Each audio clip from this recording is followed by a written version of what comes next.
Buenas tardes a todas y a todos, como se dice popularmente. Estamos muy complacidos de su presencia esta tarde en este nuevo conversatorio de Vivir en el Poblado en el Centro Comercial Santa Fe. Nuestro tema de hoy gira alrededor de una pregunta: ¿qué hago que estoy envejeciendo? Y nuestra invitada es la doctora María Francisca Echeverri, más conocida en la vida real como Pacha Echeverri, médica geriatra de la Universidad Pontificia Bolivariana,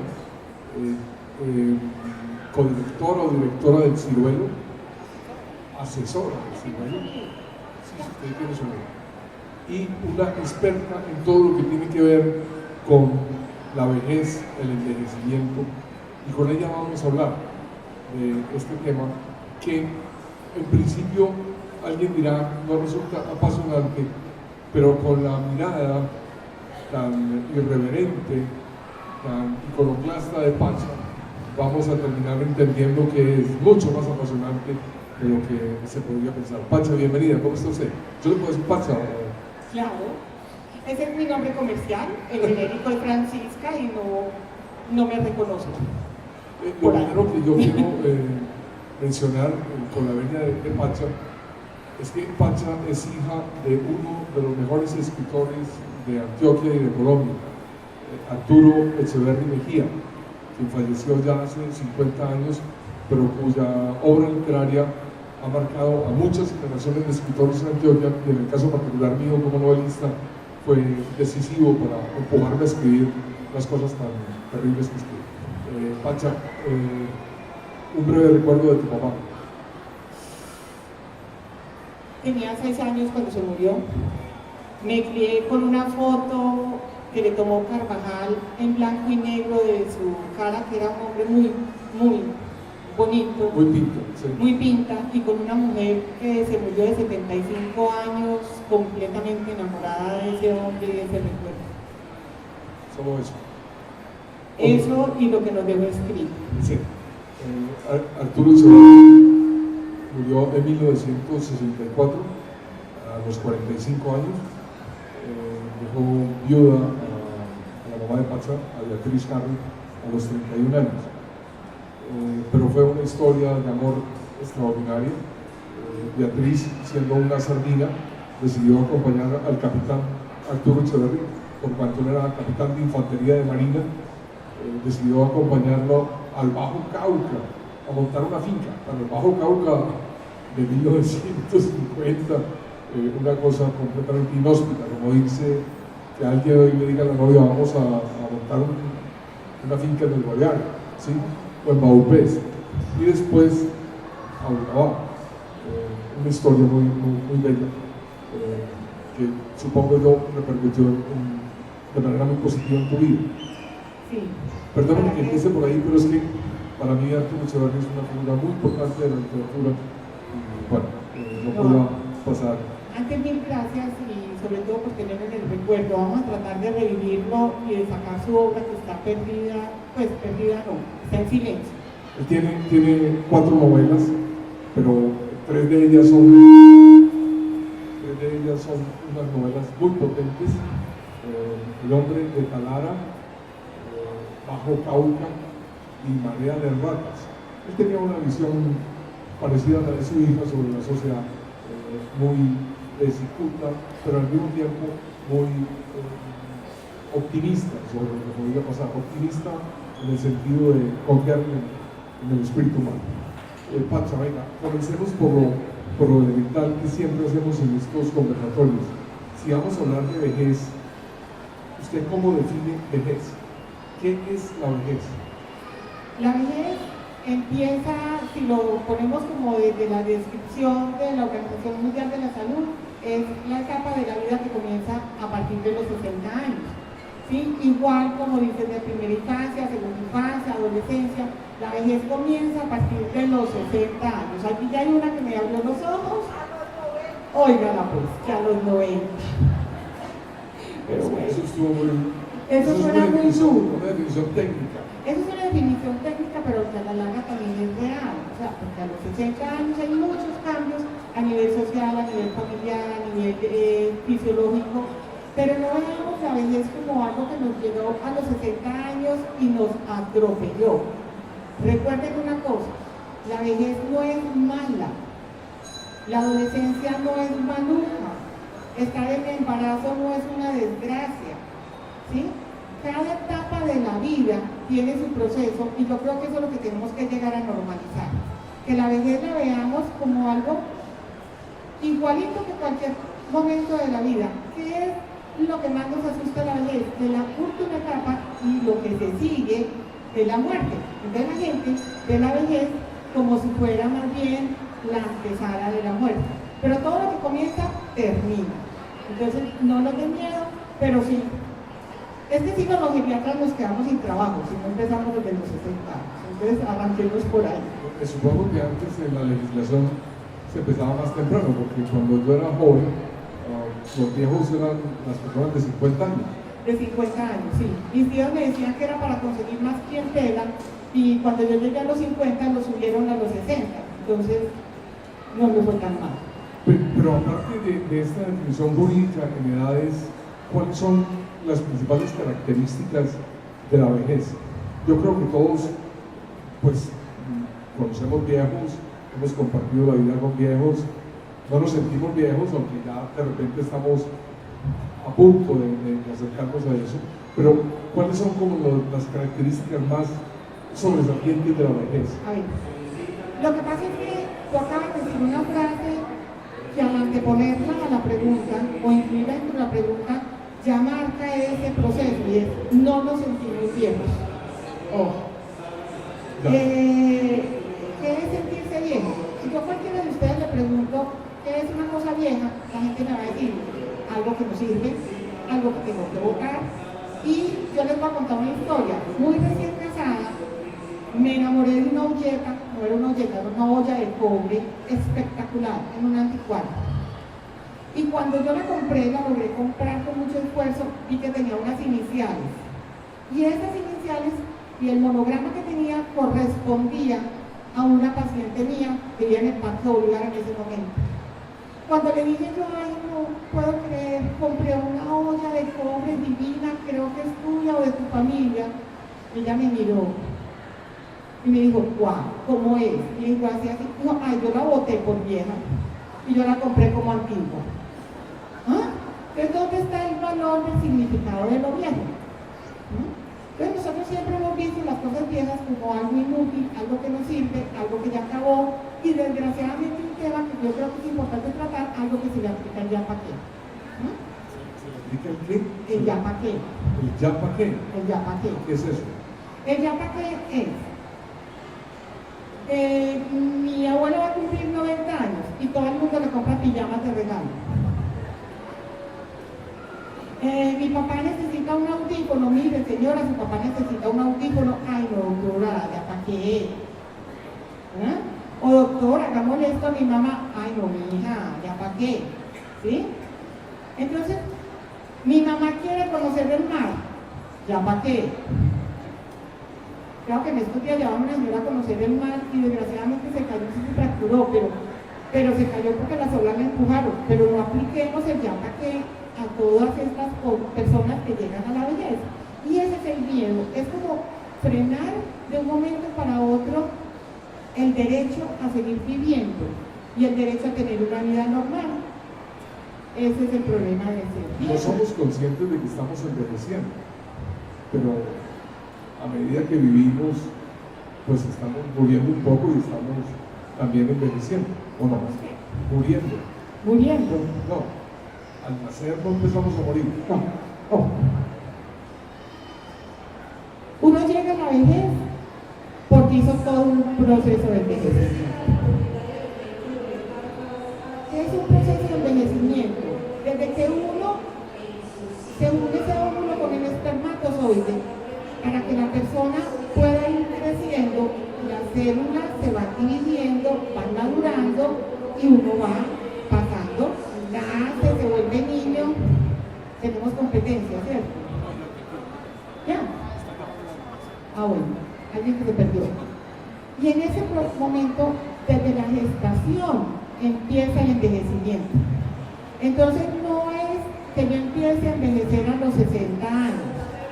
A los 70 años ya llegué a empezar la etapa de la vida que se llama vejez. Es muy distinto. Entonces, esa diferencia hay que hacerla. No es que vamos muriendo, ojo. Lo que pasa es que, obvio, la vitalidad, el cuerpo, la fisiología, todo eso va teniendo cambios, pero no significa que nos vamos muriendo. Ok, muy bien. Si te estoy entendiendo bien, Pacha, la vejez sería como un equivalente en edad a la infancia, a la adolescencia, a la juventud. Como etapa de vida, pero ojo que no cometamos ese error que la gente dice que es que los viejos vuelven a ser como niños, ¿sí? Yo espero que no. ¿Por qué? Porque en la vida es como una línea que va y vas progresando, entonces tú empiezas un crecimiento, un desarrollo, llegas a un estado genial de la vida, pero ya después tu organismo simplemente empieza a no producir células tan bonitas como las que producía antes. Por ahí hay un chiste de una señora que llega donde la dermatóloga y le dice, ¿cómo así que el cuerpo todos los días saca células nuevas y porque las mías nacen igual de arrugadas a las que tenía? ¿Sí? Entonces, ojo, que esa es la parte biológica que va cambiando. Entonces hay ciertas actividades, funciones del organismo que sí van mermando o van cambiando y adaptándose a las necesidades de tu vida. Pero uno no vuelve a ser un niño. Lo que pasa es que la actitud se desinhibe un poquito porque yo ya me desestructuro como de tantas jaranadas que exige la vida cotidiana, ¿sí?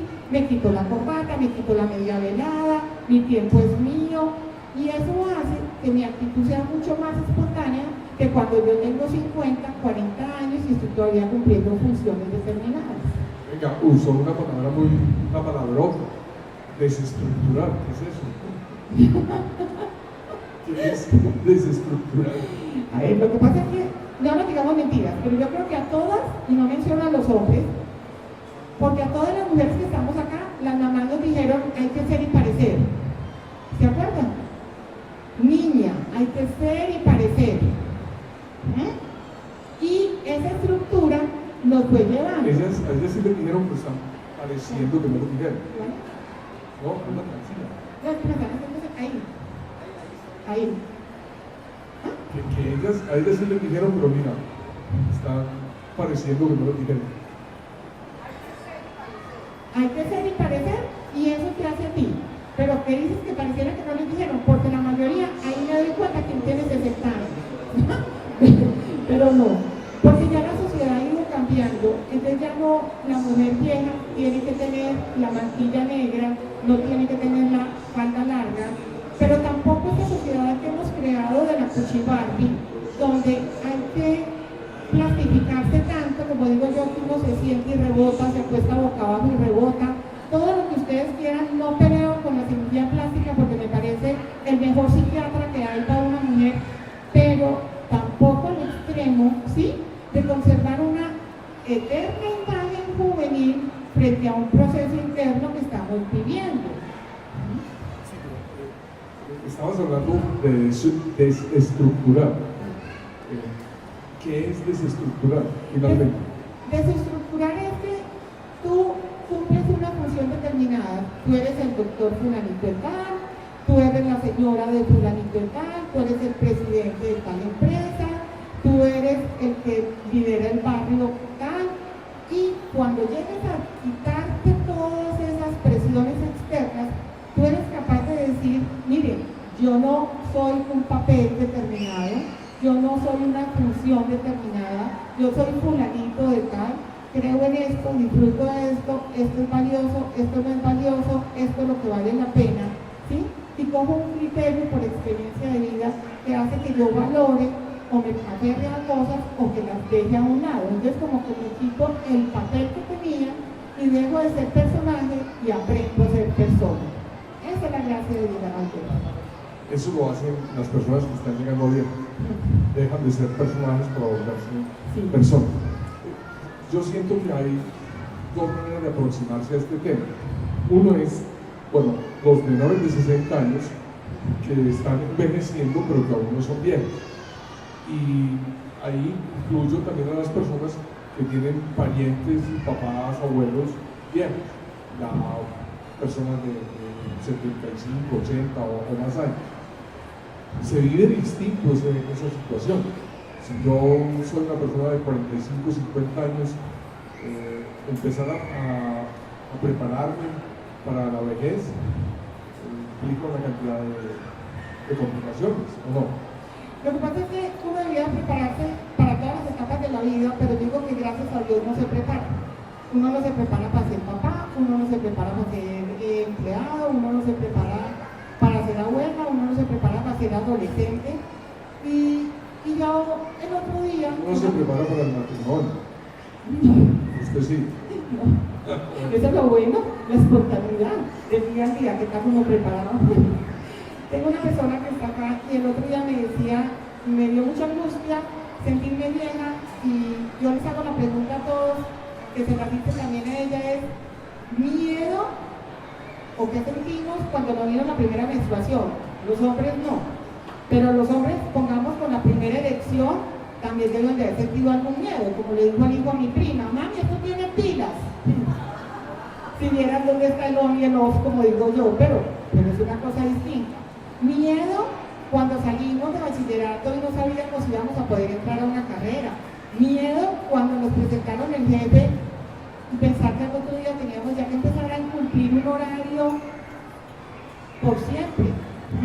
Miedo cuando uno se casa y todo por más libertad que haya ahora, como le digo yo a todos los muchachos, vayan a la luna de miel, la primera ida al baño y me perdonan que trate tanta intimidad. Entonces miedo como que nos da la vida cotidiana. Entonces, ¿por qué nos tiene que dar miedo llegar a la vejez? Solamente la relación con la muerte y otra relación muy importante que tiene la vejez, y es que todo el mundo cree que la vejez es enfermedad. Esa es la parte grave. Entonces, ay, yo no quiero llegar a viejo. Como decir la adolescencia es una enfermedad. Uy, sí, es así. Mentira, no. Pero la adolescencia es un comportamiento donde tú adoleces de muchas cosas, donde estás buscando el yo, y la vejez, cuando tú no has tenido toda la vida que te llena de satisfacciones, también puede ser un momento donde recapacitas y dices, ¿y yo qué hice? ¿Qué fue de mi vida? ¿Cómo nos debemos preparar para la vejez? Viviendo el día a día. Es muy importante la actitud. La actitud. La vejez no llegó por cumplir 60 años. La vejez es el final de todo un proceso de vida. Pero, ojo, depende cómo yo haya vivido esa vida, va a ser mi vejez. Porque yo estoy sumando. Entonces yo siempre he dicho, 1 más 1 da 2. Entonces yo cambié, 2. Pero a veces a mí me ponen el 1 aquí, el 1 aquí, y yo digo, 11. No cambié, me dio miedo salir. Entonces, si yo toda mi vida viví la vida para tener una vejez acompañada, para tener una vejez donde todo el mundo me lleve y me traiga, para que el otro me haga feliz, para que el otro no me deje, va a tener una vejez aburrida. Pero si mi actitud de vida va en mi crecimiento personal, en no tenerle miedo a la soledad, en disfrutarme y quererme bastante, voy a tener una vejez activa y un envejecimiento exitoso. O sea, esa frase que uno oye constantemente de que la actitud es decisiva en la vejez no es un lugar común, no es un tópico banal, sino que es real. Es real.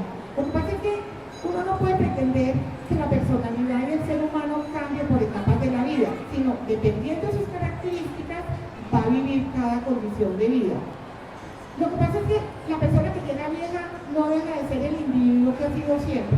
Entonces, si mi vida ha sido triste, si mi vida yo no he sido hacia el interior enriquecedora, yo no tengo por qué pretender que de vieja, cuando ya los hijos no estén conmigo, cuando quiera Dios que no, porque lo primero que le advertí a mi marido es que no se puede morir antes que yo, porque lo mato.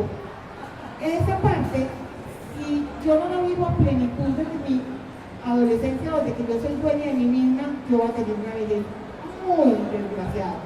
Y uno se da cuenta cuando convive con personas viejas que han pasado por unas catástrofes, que uno dice, bueno, y la actitud, y es todo ese manejo espiritual, esa confianza en sí mismos, ese no tenerle a la soledad, esa capacidad de vivir en cada proceso y hace que la vejez sea completamente distinta.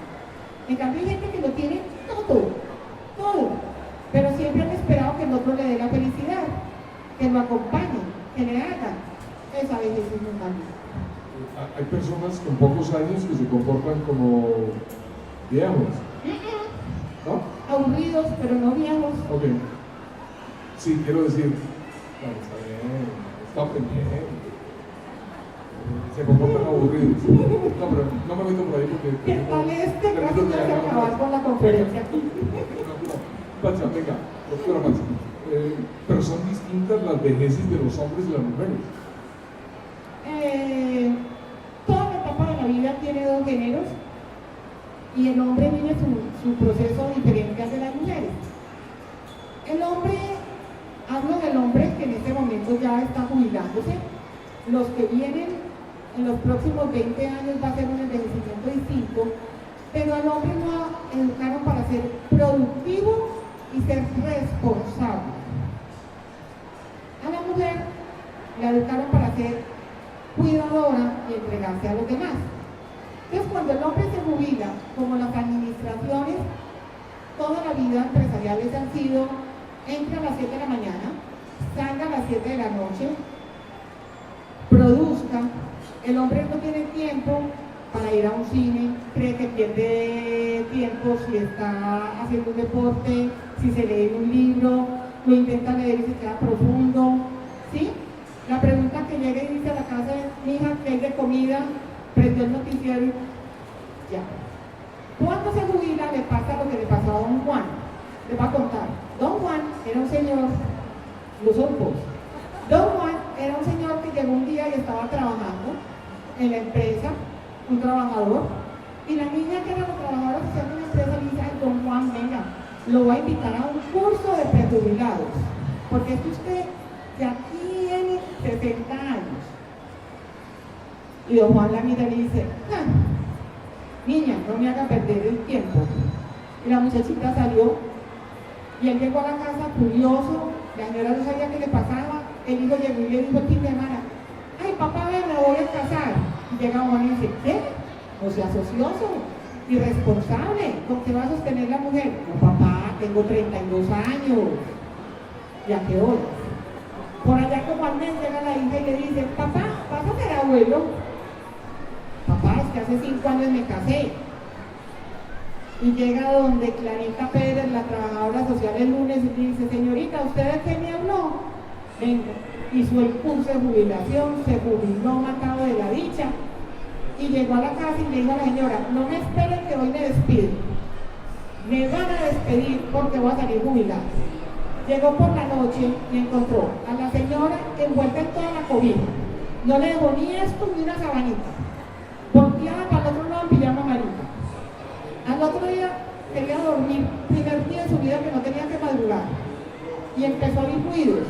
Entonces, claro, la señora, doña Clotilde, barriendo debajo de la cama, limpiando todo. Fue a hacer el huevito y sacó la última cacerola. Y él le dijo: no, pues mi hija, ya. Dijo: es que apenas va a desayunar, ¿usted cree que esto es un hotel? Bueno, empezó: mi hija, venga para acá. Y le va a coger la manito y ella le dice: con razón lo jubilaron, viejo verde. Ya le acababan de enseñar que la sexualidad seguía viva, que iba a disfrutar la mejor época de la vida. Llamó la hija y dice: mamá, hay rebajas en tal parte, arréglese. Ay, no, mi amor, con el Santísimo expuesto, aquí no puedo salir. Espere a ver.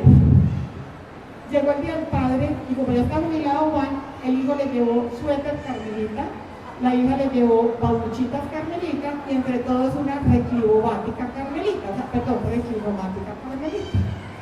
Don Juan salió a mercar con la señora y cuando pasó la cuenta le dice a la niña: vuelve y pase que se equivocó. Mi amor, eso vale, que vuelva y pase que se equivocó. Fue a pagar el taxi: señor, 10.000 pesos, acá lo va a comprar el carro. Y la niña llama a la mamá, a la hija: mi hija, con razón jubilaron a su papá, tiene una demencia. ¿Por qué, mami? No sabe cuánto vale el dinero. Se fue a comprar unos pantalones y pidió que fueran de drip o blue jeans talla 32, que hace 20 años que es talla 42. no sabe cuánto vale un taxi. Y ya, lo mantengo ahí. Ese es el envejecimiento de nuestros hombres. Pero ¿qué le pasaba a Clotilde? Las mujeres nunca dejamos de echar cantaleta ni de sacudir, entonces nos mantenemos activos. Y me dijo, quédese ahí, que yo voy para el grupo de la Vallez que ahora en el barrio. Cuídeme la casa, que yo ya vengo. Y el señor se vuelve el traidor del mercadito, el traidor de las cuentas, el traidor de todas las cosas. Te hice un buen resumen, ¿no? Voy entendiendo, me quedó claro lo del viejo verde. Ahora volvemos sobre eso. Venga, volvemos sobre el viejo verde, que es un tema importante. Pero, ¿es eso igual en todas las culturas? Mira, desgraciadamente en las culturas no es igual. En la parte de la meseta cundiboyacense, el viejo sale y se le da derecho a su vida social, empieza su vida social. Ellos salen, juegan tejo, tienen asignadas 2 horas por la mujer, ojo, y es permitido que salga a hacer sociedad con sus amigos. En la parte de los Santanderes, ¿sí?, la mujer es más dominante, pero hace que el hombre funcione en la casa y lo pone muy activo y le exige mucho. En la parte de la costa, la mujer dice, me voy a dar un fresquito, va usted a ver qué hace, y el hombre se va a beber, y el fresquito para ella es irse a jugar en un casino, a pasar la hora caliente, como dicen ellas, de 6 de la tarde a 8 de la noche, para que el marido ya esté dormido, cuando ellas lleguen no tenga suficientes traguitos y no las empiecen a molestar. Entonces, culturalmente tú ves, en cambio todo el eje cafetero y el viejo Caldas y nosotros, el hombre sí tiende a ser más apabullado después de que llega a lo que es la parte de la jubilación. Y por estratos sociales también. Aquí es impresionante. O sea, el hombre pierde sus amistades, llega a la tienda a preguntar por don Mario, por don Julio, se murieron. Y en los estratos altos, pues sí, le ponen mucho cuidador, el conductor, lo sacan a ponerse un salpicón y vuelva. En cambio la mujer sale y hace su vida social mucho más. ¿Eso podría significar que las mujeres tienen una mejor vejez que los hombres? Sí, duramos 8 años más, somos 8 mujeres por cada hombre mayor de 60 años y gastamos 8 veces más en el año. Con eso te cuento todo. Esa estadística es apabullante. No, es verdad. Ok, muy asustado. Mencionaste ahora lo de pasado, lo de viejo verde, pero un tema que tiene mucho que ver con el envejecimiento y la vejez es la sexualidad. Eso ha cambiado notablemente. Bueno, toda la conducta sexual de la sociedad ha cambiado en los últimos 50, 40 años a un ritmo vertiginoso. Pero hoy en día, ¿cómo se plantea eso frente a un proceso de envejecimiento o frente a la vejez? A ver, los viejos sexuales y los viejos, digamos, de 10 años atrás, las mujeres viejas llegaban a la menopausia y era como el cese de actividad y decía, yo ya no le sirvo más a mi marido. Y la menopausia fue cambiando en un proceso que era escondido, visto así como maluco, aquella alerta menopáusica. Inclusive todavía nos dicen a las mujeres cuando estamos irritables, uy, está menopáusica, o cuando nos ven que nos hacemos así, no, es que estamos menopáusicas. Y empezamos, ya se volvió algo muy entre folclore, es menopáusica. Pero la menopausia para la mujer significaba antes dejar de funcionar sexualmente. Primero porque ya llegaba la edad en que no se reproducía y dejaba de cumplir con su marido, o su marido era la última vez que ella le servía a su marido. El hombre en su proceso es un tema todavía de mucha discusión, pero si hay cambios también a nivel hormonal, se llama andropausia, que es un tema todavía, vuelvo y repito, no muy discutido, pero el hombre trata de afianzar su sexualidad y por eso busca, ¿sí?, reafirmarse sexualmente. Pero lo bonito es que sepan que eso no se pierde y desde que haya una relación fortificada como pareja, se puede lograr mucho. Ahora, se enamoran nuevamente, viudos, separados, personas solas, se enamoran, el sentimiento no se acaba tampoco, la oportunidad no se quita. O sea, la pérdida de sexualidad o la pérdida de afectividad, de amor, no dependen de la vejez. No, dependen de otras cosas, de cada individuo. Pero son lugares comunes, perjuicios muy extendidos socialmente. Pues de libre expresión de poder, de lo que tú mencionas de qué están haciendo mis papás, de cuando uno ve una pareja vieja besándose, siempre hay una reacción escrupulosa frente a eso. Hay otros aspectos de la vida normal de las personas que al llegar a la vejez producen esa irritación social, esa estigmatización, aparte de la sexualidad. Muchas actitudes. Pongamos, desgraciadamente uno lleva unas personas viejas a un teatro y a las 10:30 de la noche están por fuera y los hijos fácilmente dicen, ¿y qué hacen mis papás a esta hora en la calle? O sea, la vida nocturna no tiene espacio para las personas viejas. En otros países sí, en otros países hay lugares especiales.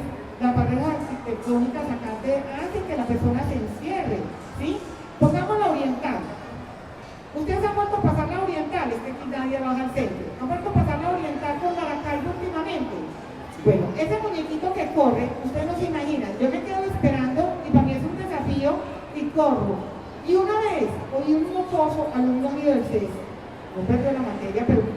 Cuando dices mocoso, ¿cuántos años? Ay, un canguetas como de 18, yo no sé cuánto tenía. Cagón, pues. Por ahí como de 1 año, 2 años, que le gritó a un señor que estaba pasando en la calle, uy, Cucho, quítese de ahí que usted no a plancha arrugas. ¿Qué tal? Pero la sociedad ha ido apartando al medio. Yo digo a la gente, súbase al metro, pero vayan sentados. Pues, porque es imposible. Que hay ¿cómo se llama esto? Si lo baja un ascensor. Vaya pues encuentren que tiene la llavecita del ascensor. Mejor dicho, es como ir a pie y volver a ver, más o menos. Entonces, miramos que hay muchos estigmas donde la gente no le permite a los viejos vivir una vida normal y nosotros mismos no nos lo permitimos. Mucha gente de la edad mía que va a cumplir 57 años muchas veces y dice, uy no, a esta hora en la calle, no, ¿qué tal? Un hijo se encuentra con una mamá de la edad de nosotros en un estadero en Las Palmas y llega y le dice, ven mamá y que hay de comida en la casa. En cambio se encuentra el papá y le dice, yo Cucho, invítame una cervecita. Entonces miramos que los mismos hijos van marcando la diferencia. Y aplicamos el plan desde nuestro interior hacia los demás. Por tu experiencia como médica geriatra, ¿tú sientes que vivimos en una sociedad que respete a los viejos? No, vuelvo y repito, se respetaba. Nos criamos, y yo creo que todos tenemos alguna historia de ese abuelo jerarca, abuelo respetable, abuela que emanaba olores con unos panes deliciosos, o abuelas que eran capaces de abrazar y enfrentar como a 12 nietos. Y fuimos cambiando y esta persona vieja se fue yendo hacia el fondo de la casa. Y cuando uno va a las comunidades, cuando uno trabaja en comunidad, se da cuenta que la última persona que se le sirve comida es a la persona vieja. Primero se le sirve al señor que produce, después a los niños que van en crecimiento y desarrollo, después la señora si está embarazada o no, y por último la persona vieja. El viejo perdió el valor. ¿Cuánto le podíamos cambiar el canal? Claro que no había muchos canales para cambiar. A los abuelos de nosotros. Nunca. Ahora llegan y, no, momentito, van. Papá, ves que el niño quiere ver tal cosa. Por Dios. Entonces, ubiquémonos que desde ahí estamos empezando a decir, ay, qué pereza, vamos con tu mamá, con esa canzona. Ay, hoy la abuelita sí estuvo insoportable. Increíble, o sea, a la medida que vamos evolucionando y la población vieja es mucho más grande. Medellín es la ciudad de Colombia con más viejos. Increíble. Y a pesar de todo, vamos en retroceso en comportamiento con la vejez. Ahora cuando te preguntaba las diferencias entre hombres y mujeres en la vejez, me vino a la mente que, bueno, la medicina ha contribuido muchísimo para que las mujeres se vean menos viejas que antes. Igual pues con los hombres, pero en menor proporción. Igual ocurre con la tecnología. ¿Cómo sientes tú que se comporta la sociedad frente a los cambios tecnológicos respecto a los viejos? Quiero decir, ¿los consideran, los incluyen o los dejan a un lado? La tecnología es completamente incluyente. Los que no somos incluyentes somos nosotros. A ver, me explico. Es absolutamente increíble cómo los viejos que tienen nietos en otras partes del mundo manejan el Skype, cómo manejan el internet, o sea, eso es genial. Cómo manejan el celular. No, el celular yo creo que se da. ¿Cómo lo manejan? Puede que un poco más lento, pero igual. O sea, se adaptan a la tecnología de una manera impresionante. ¿Qué pasa? Nosotros somos los que no lo dejamos muchas veces, ¿sí? Ahora, los niños de ahora, como digo yo, las niñas no vienen con virginidad, sino con el PIN, ¿sí? Más o menos, dame tu PIN, es lo que le piden ahora. En los viejos, no, ellos llegaron con virginidad y se adaptaron al PIN. Entonces todos manejan claves, todos manejan. Al principio, pongamos, cuando los cajeros automáticos eran muy complicados, entonces uno veía en lo que era Conavia en esa época de conquistadores, lleno de personas viejas, porque era donde vivía mucha gente vieja en Medellín todavía, iban porque a esa niña sí le veo la cara, a ese cajero yo no le veo la cara, ese cajero no me saluda, esta niña sí me saluda. Pero fueron cambiando y se fueron adaptando, ¿sí? Y la tecnología la maneja divino. Tu tío la maneja muy bien, ¿no? Sí, mi tío chatea más que yo con sus amigos de Google. Mi tío tiene 96 años y los amigos de Google tienen 92, 93 y chatean. Bueno, yo siempre lo veo y digo, ¿qué está sucediendo, tío? No, chateando. Y en este momento hay un estudio en Estados Unidos muy lindo que se llama 100 años de experiencia y demostró que la experiencia de las personas viejas la transmitían por internet, hacían, la gente le preguntaba y contestaban. De pronto un ingeniero contestaba. Cuando se empezaron a mirar quiénes eran los que respondían las preguntas más complicadas en ingeniería, arquitectura, en todas las cosas, eran personas mayores de 80 años. Increíble. Entonces los reunieron y hablaron de 100 años de experiencia y se dieron cuenta que la experiencia es quizás tan más valiosa que la iniciativa. Y complementaron todas las empresas, creadores de empresas, con eso. Para acabar de buscar se dieron cuenta que la mal llamada soledad de los americanos había disminuido mucho con el internet.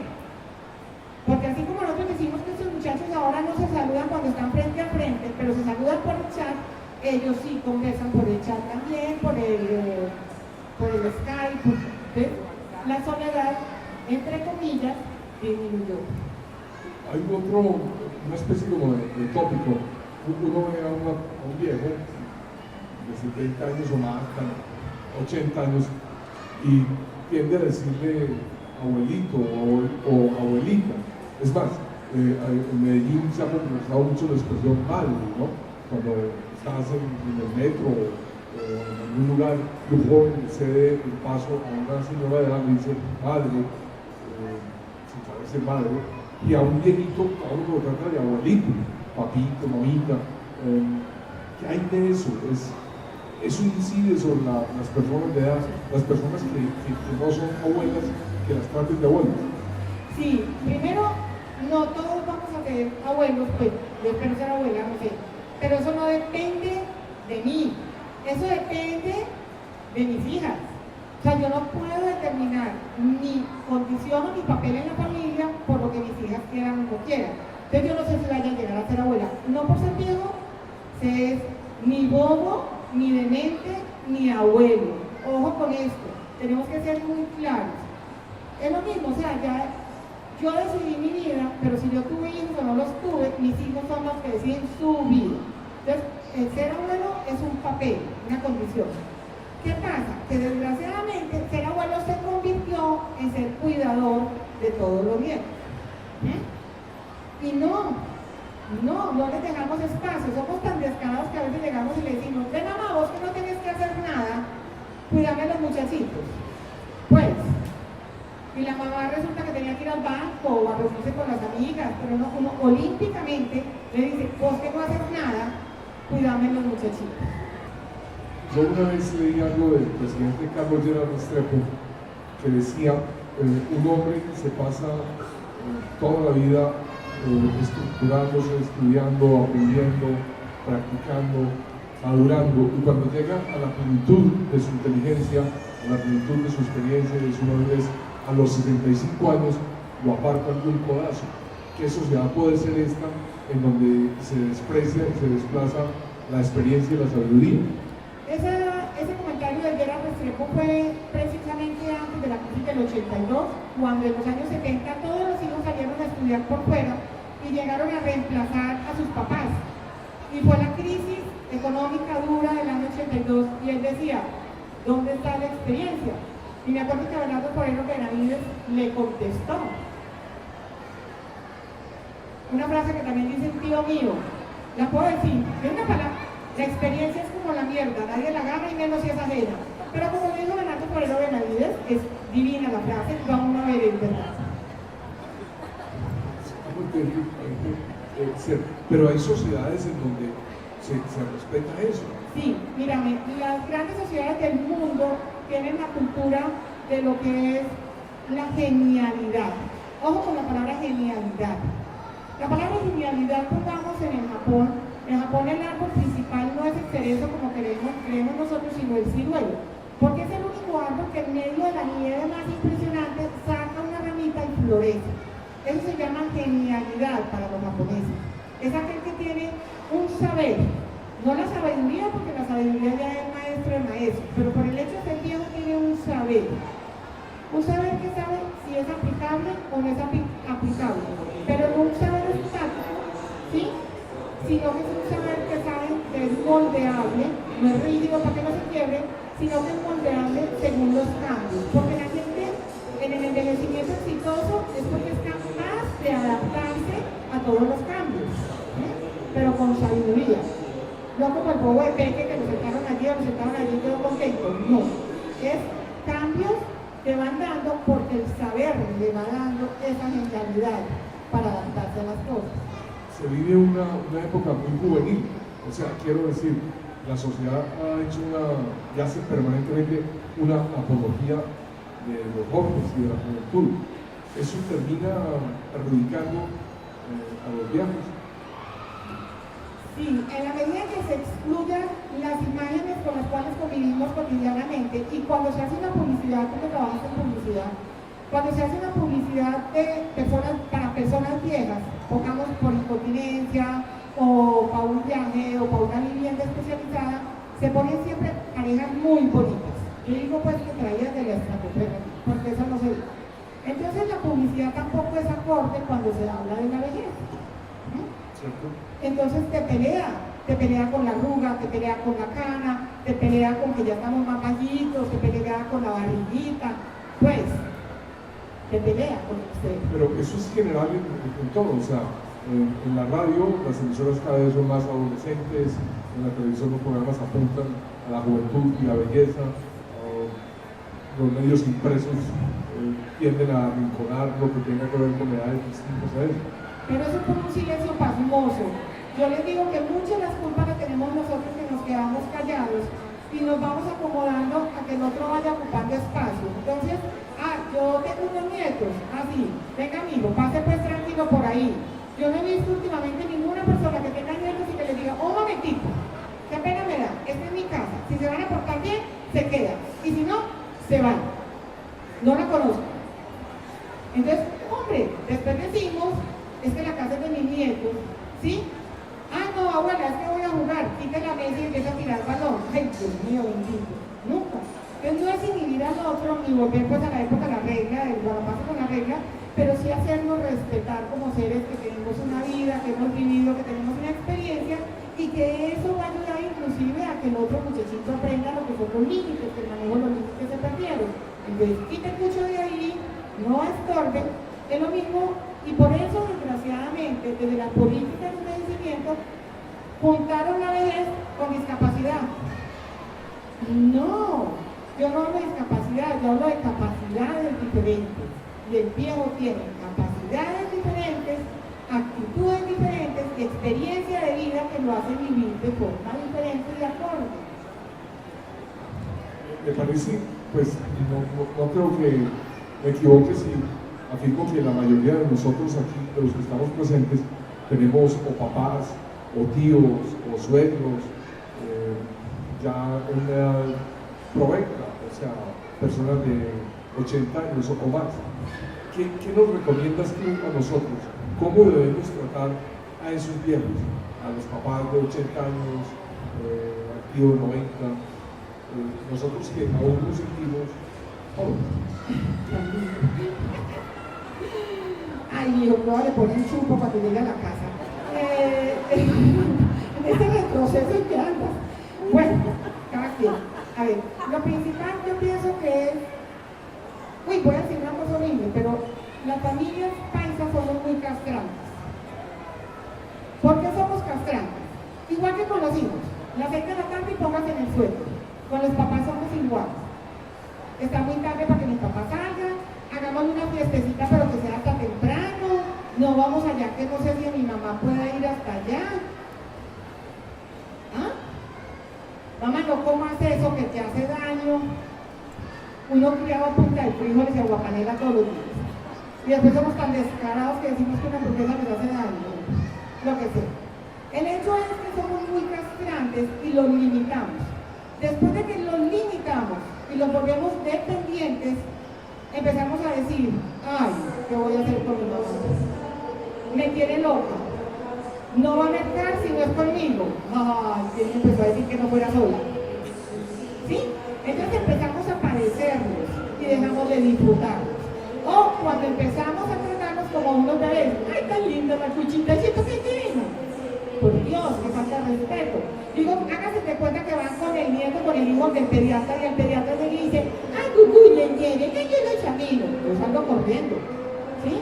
Entonces, no ridiculicemos las personas mayores que nosotros. Perdónenme y vuelvo y les digo la palabra, no los castremos, no los volvamos dependientes, no los superprotejamos. ¿Sí? En ese momento van a tener ustedes una persona con quien conversar al lado, alguien que les va a dar un concepto, alguien que va a ser una buena compañía. Eso es muy importante. Es muy distinto, vuelvo y repito, esa pequeña población vieja que se enferma, que también lo hay, como en todas las edades, pero que la vejez es más susceptible a tener algunas enfermedades más que las otras edades. Cuando los papás se retiran no sé cómo lo llamas tú, si bueno, ¿cómo se llama? Una vivienda especializada. Una vivienda especializada. Yo iba a decir una palabra con ¿sí? Sí, como me has cacheteado mucho. Eso pues quiero el papá. Cuando se retiran a una vivienda especializada, a los hijos muchas veces les da pereza ir a visitarlos. Y se genera como una sensación de reclamo de parte y parte, más de los viejos hacia los menos viejos. A ver. ¿Cómo es tu experiencia sobre eso? Gracias a Dios esto ha cambiado mucho el concepto. Antes sí era un asilo o un depósito o un parqueadero de silla de ruedas, ¿sí? Y era muy normal, o sea, la gente los llevaba y llegaban y ya. Así es que me los están cuidando. Ya en este momento las viviendas son muy diferentes, obvio que hay de todo como botica, pero las viviendas van encaminadas a promover la independencia de la persona, a promover la seguridad de la persona, porque no nos digamos mentiras, el mundo exterior está muy agresivo con todos nosotros, somos muy vulnerables como individuos, no por ser viejos, porque si yo estoy en un mercado en la China a las 12 del día, me estoy orinando y quiero pedir un baño y no sé mandarín y estoy sola, pues o corro o me orino ahí, entonces eso me hace vulnerable, o me atracan, o sea, si yo salgo en Medellín también me pueden atracar, tenga la edad que tenga.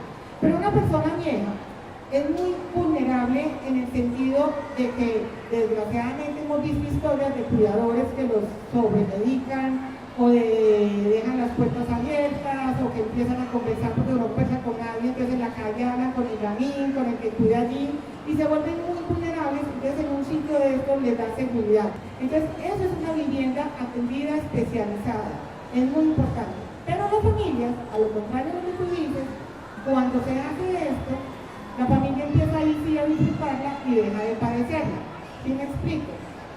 Se acabó la carne de doña fulana y su mamá no tiene que comer mañana. Ay, yo estoy trabajando, espérate a ver, pedir a domicilio, no hay plata. ¿Sí? Entonces, pequeños detalles que te van haciendo que la vida cotidiana en la convivencia con tus papás se vuelva dificultosa, se diluyen o se pierden cuando los llevas a vivir a una vivienda especializada. Pero muchas veces, las mismas personas viejas son las que están buscando esto, porque se dan esa oportunidad y se quitan en el índice ciertas preocupaciones de encima, y sobre todo que entre comillas no quieren ser carga para los hijos. que esa es otra palabra muy complicada de manejar. ¿Cuál? Carga. Carga. Carga. Los papás no quieren ser carga para los hijos y los hijos sienten a sus papás como una carga. Eso es muy paisa, pues.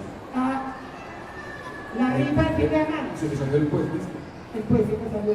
La rifa del fin de semana. ¿Quién se va a quedar? Y una persona vieja puede desbaratar una familia. Le explico. No es porque la persona sea mala, sino porque la familia giró tanto alrededor de esta persona, tienen tantos temores, o sale tan costoso tenerle compañía para fin de semana, que empiezan a rifarse. Entonces empiezan todas las dificultades dentro de la familia. Cuando se van para un lugar neutro, estas personas empiezan a tener su vida propia y los hijos ya llegan a disfrutar.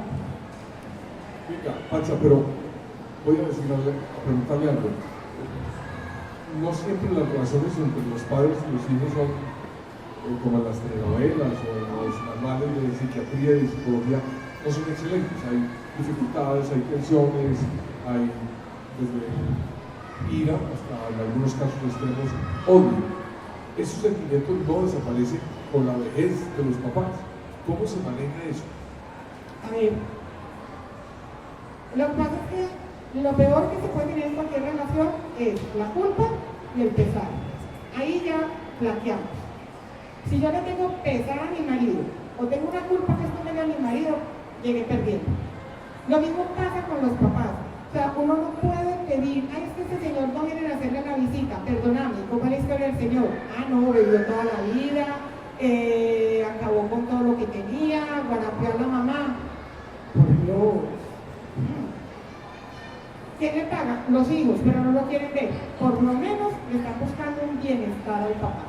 Y yo creo que eso es válido, ¿cierto? O sea, el hecho de ser papá, mamá, de tener un hijo, no te genera sentimientos. Es como el instinto materno. Yo no sé si ustedes han habido los últimos estudios de instinto materno. Se pusieron a comparar comunidades religiosas donde las monjas tienen más instinto materno que mucha mujer que ha tenido hijos. Es increíble. Entonces, fíjate que eso no es una cosa que por el hecho de tener un hijo, se tiene un amor verdadero toda la vida. Hay comportamientos que no son aceptados y eso lleva a un sentimiento que no es bueno. Ahora mencionabas que un aspecto que debe ser muy respetado en los viejos es la soledad, o sea, su relación con la soledad.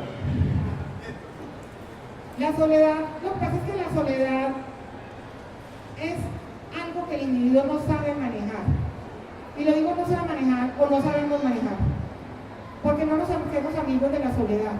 Entonces nosotros siempre no queremos estar solos y buscamos pareja por no estar solos. Tenemos los hijos por no estar solos. En el momento en que uno ame su propia soledad, en ese momento tú haces parte de una pareja, tú puedes ser papá, tú haces parte de unos compañeros de trabajo, tú haces parte de unos compañeros de estudio, porque estás marcando límites y le estás respetando, pero no estás esperando que los otros te hagan feliz. Si tú eres amigo de tu propia soledad, vas a tener una vejez exitosa. Y tú ves que las personas que aman su soledad, los hijos los buscan impresionante. En cambio, la que todo el día dice, no, es que yo tengo la lengua pegada al paladar, y ay, ya me acabo de llamar a mi mamá, todo el día quejándose. O llamo a mi papá y empiezo a repetir, claro, porque se le olvidó con quién había hablado, pero no porque tenga una demencia, sino porque quiere volver otra vez a contar las cosas. En cambio, si nosotros amamos nuestra propia soledad, sacamos espacio para crecer, para leer, para disfrutar, para el goce, para estar con el amigo, con la amiga. Entonces, en ese momento, tú eres individuo, tú eres persona, tengas la edad que tengas. De las cosas valiosas y muy estremecedoras que han dicho hoy, hay una que me queda sonando, porque me pareció muy fuerte, brutal, como dice mi suegra, que es una señora de 86 años. Cuando cae un rayo dice brutal. Me pareció brutal. Cuando dices que la vejez es la sumatoria de las otras edades, la sumatoria de tu vida.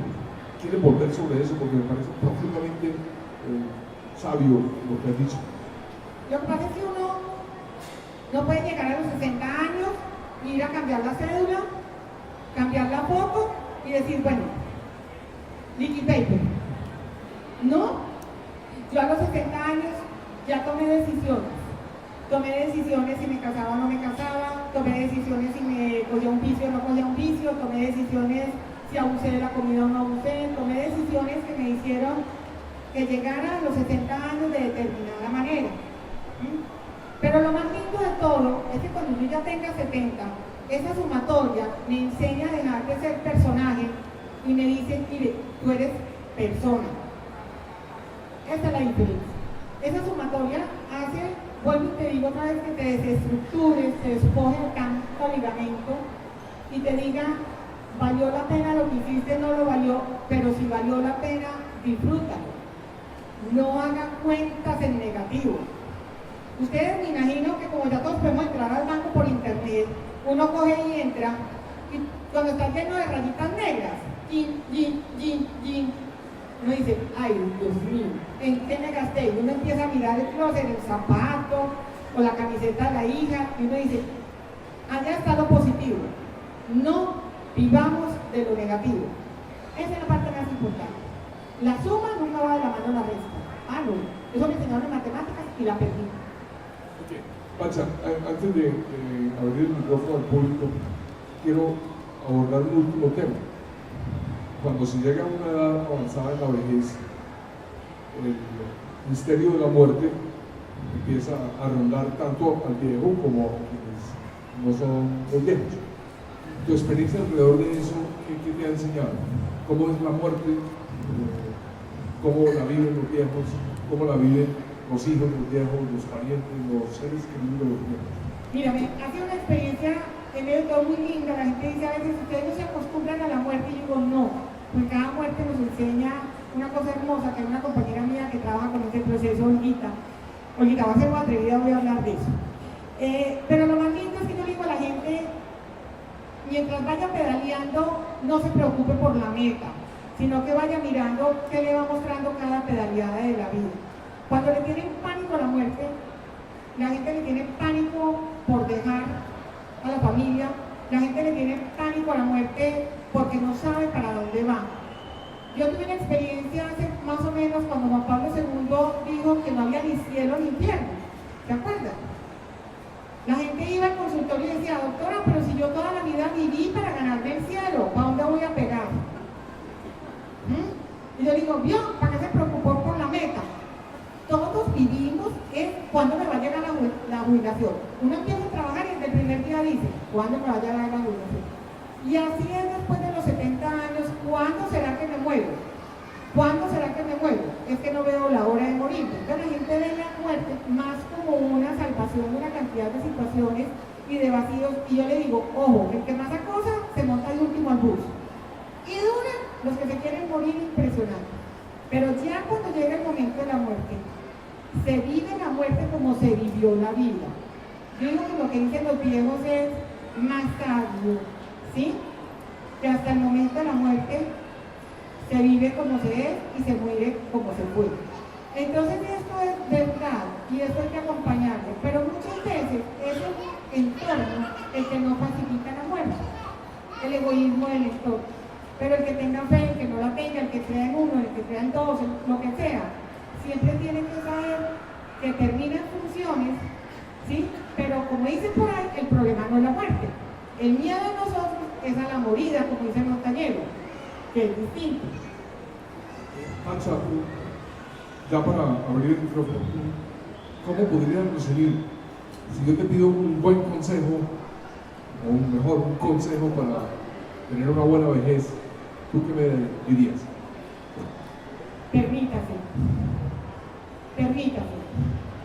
Es lo único que les digo.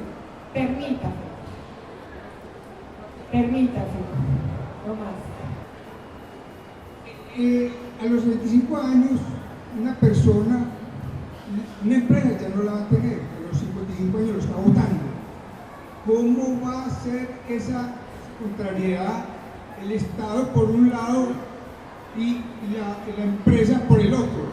¿Me puede explicar eso? Funcionalmente, las empresas sí están haciendo lo que nosotros llamamos un quiebre empresarial importante con la gente a partir de los 40 años. Pero si se corre la legislación, y eso es del Ministerio, hace poquito tuvimos varias reuniones, Ministerio de Trabajo, Ministerio de Salud, Ministerio de Educación, donde se estaba viendo que al aumentarlo a los 65 años, el miedo que le da al Ministerio de Trabajo es que no va a haber oportunidades para personas jóvenes mientras no haya una gran inversión en el país. Pero la búsqueda que llegue hasta los 65 años, la verdad, es porque las pensiones en este momento están muy comprometidas. Entonces, alargar 10 años más este proceso de jubilación facilita llegar como a un equilibrio económico y hace que la población, que ya supuestamente en Colombia debe estar con una expectativa de vida más o menos entre 67 años para mujeres y 70 para hombres, 67 años para hombres y 70 para mujeres, hace que se nivelen un poquito el tiempo de pensionar a la gente, a la población, y hay menos devolución de ese dinero. Fríamente te lo digo, o sea, en la medida que la gente se jubile en 62 y viva 20 años más, son 20 años pensionados, que se los trabajó y lo luchó, sí, pero que económicamente para el país es muy duro. Mientras que, si son menos años, económicamente para el país es muy duro. Nosotros tenemos dos ancianos, uno de 93 y otro de 95 años, ambas mujeres, pero no se maneja, hay que manejarlas. Esas casas, ¿qué ventajas le traen a las familias que optan por llevar a esos viejitos a las casas? Le da la oportunidad a la familia de no ser sus cuidadores directos, sino que estén donde gente que sabe, pongamos, lo que es manejo de pie, ejercicios especializados, motivación de la parte cognitiva, manejo bueno de la medicación, la vida social. Todo eso hace que la familia, digámoslo, no porque esté cansada, pero sí que gire la relación completamente diferente. O sea, que yo no esté pendiente del remordimiento si me voy a ir, tuve que dejar a mi mamá sola, con llave o con barandas o amarrada a la cama porque no tengo quien me la cuide, o se hacen escalas. Eso es lo que hace una vivienda especializada. Disminuye el riesgo, pero sobre todo le da la tranquilidad a la familia de no ser el cuidador directo de la mamá o del papá, y hace que los riesgos disminuyan bastante. Y la relación se facilita muchísimo más. Un decir es: la vejez da sabiduría. ¿Qué tan complaciente puede ser esa expresión para decirle a un viejo: usted es viejo, pero tiene sabiduría? No sé si me entiendo la pregunta. ¿Sabes de a dónde viene el agua y hacia dónde se dirige, como digo yo? Sabe decir las consecuencias de alguna actitud o de algún acto que vayas a asumir. Entonces es una persona que sirve de orientadora, ¿sí? Y pongamos las empresas. Alguien dice: no, es que esta nueva máquina funciona así. Muy bien, pero venga, en la experiencia hemos tenido que al público le gusta que le llegue de esta manera. Entonces ese complemento hace que el saber de una persona vieja le enseñe al otro en el cómo actuar, o por lo menos las consecuencias que va a traer. ¿Cuál es el motivo por el cual la población de Medellín es más vieja que la del resto del país? Medellín tenía una época donde se envejeció muy bueno, que era cuando la gente vieja vivía todavía en barrios como La Floresta, Laureles, Conquistadores, Alameda, Belén. A los viejos los sacaron de allá, los encaramamos en las lomas, y yo digo que cuidado con mi papá que ya va rodando. Entonces Medellín no está apto para vejez, pero sí hay mucha población vieja.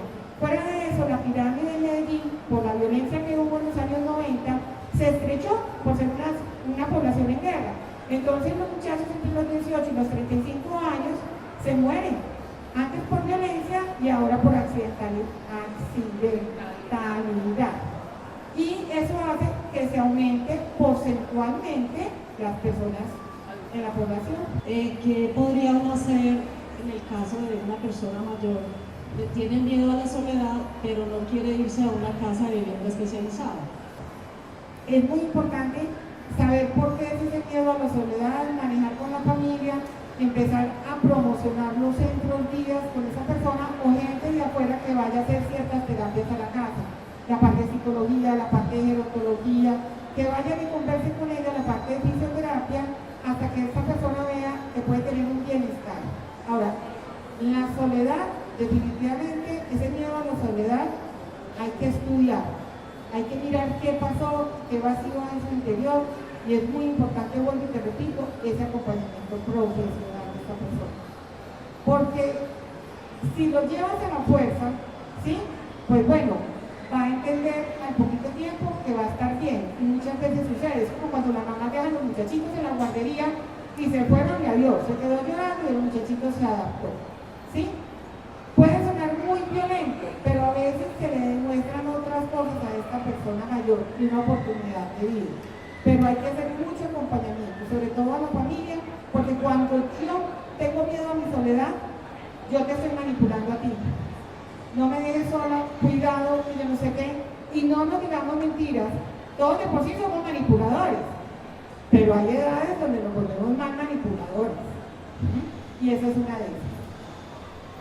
Con relación a la normalidad, es que es muy normal estar de 60 y 70 años y estar lo mismo. Pero yo personalmente no me siento igual.